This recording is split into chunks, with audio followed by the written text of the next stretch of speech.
মসনদে বসেই বাংলাদেশের সঙ্গে কূটনৈতিক বন্ধুত্ব তৈরিতে উঠে পড়ে লেগেছেন নবনির্বাচিত মার্কিন প্রেসিডেন্ট ডোনাল্ড ট্রাম্প। কেননা শপথের পরেই বাংলাদেশের সঙ্গে সবচেয়ে বড় চুক্তিটি করে বসলেন ট্রাম্প।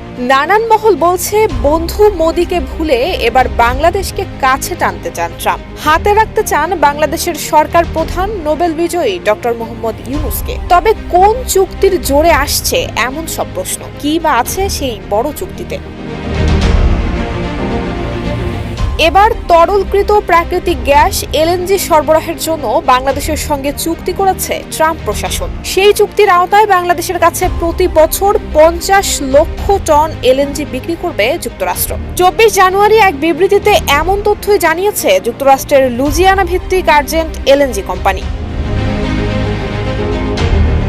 ব্রিটিশ সংবাদ মাধ্যম রয়টার্সের এক প্রতিবেদনে বলা হয়েছে, বর্তমানে আর্জেন্ট এলএনজি কোম্পানিটির লুজিয়ানায় বার্ষিক 25 মিলিয়ন টন এলএনজি উৎপাদন সক্ষমতার অবকাঠামো নির্মাণ করেছে। বাংলাদেশের সঙ্গে এই চুক্তি একটি বাধ্যবাধকতাহীন চুক্তি হিসেবে স্বাক্ষরিত হয়েছে। যদি লুজিয়ানায় পোর্ট ফোরশনে আর্জেন্ট এলএনজির প্রকল্পটি সম্পন্ন হয়, তবে এর কার্গোগুলো বাংলাদেশের রাষ্ট্রায়ত্ত জ্বালানি সংস্থা পেট্রোবাংলার কাছে বিক্রি হতে পারে বলে চুক্তিতে উল্লেখ রয়েছে।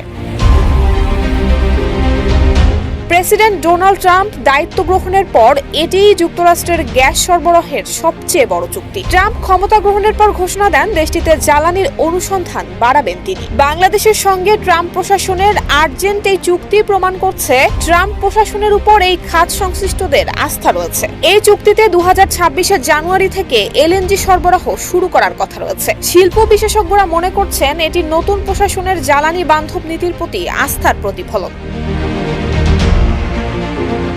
এদিকে বাংলাদেশ দীর্ঘদিন ধরেই জ্বালানি চাহিদার দীর্ঘমেয়াদী একটি সমাধান খুঁজছে। এদিকে তরলকৃত গ্যাসের দিকে ঝুঁকছে বাংলাদেশ সরকার। তবে 2022 সালে ইউক্রেনে রাশিয়ার হামলার পর বিশ্বব্যাপী যখন গ্যাসের দাম বেড়ে যায়, তখন কম দামি কয়লার দিকে আবারও ঝোঁকা শুরু করে বাংলাদেশ। তবে এবার লুজিয়ানার পোর্ট ফরচুনে আর্জেন্ট এলজিডির অবকাঠামো তৈরি সম্পন্ন হলে তারা বাংলাদেশের পেট্রোবাংলার কাছে কার্গো বিক্রি শুরু করতে পারবে। দেশের বিনিয়োগ উন্নয়ন কর্তৃপক্ষের চেয়ারম্যান আশিক চৌধুরী এমনটাই জানিয়েছেন ব্রিটিশ সংবাদ মাধ্যম রয়টার্সকে। তিনি বলেছেন, চুক্তি শুধুমাত্র আমাদের বর্ধমান শিল্পে গ্যাসের সরবরাহ নিশ্চিত করবে না, সঙ্গে যুক্তরাষ্ট্রের সঙ্গে কৌশলগত সম্পর্ক আরও শক্তিশালী করবে। নুসরাত জাহান মেহেক, ঢাকা পোস্ট।